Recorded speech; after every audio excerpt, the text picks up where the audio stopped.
ដើម្បីបង្កើតភាពជឿជាក់លើរថយន្តដឹកទំនិញរបស់លោកអ្នកឲ្យកាន់តែខ្លាំង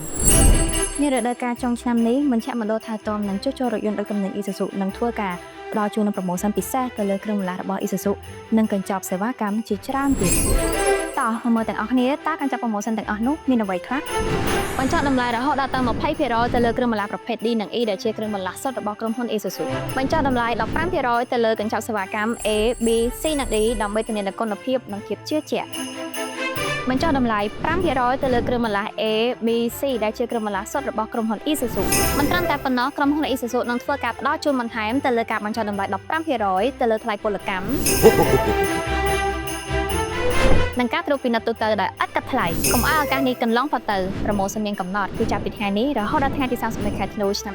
2025មកទទួលយកសេវាកម្មនិងការប្រូម៉ូសិនពិសេសឥឡូវនេះនៅមជ្ឈមណ្ឌលថែទាំនិងជួសជុលរថយន្តនិងទំនិញ Isuzu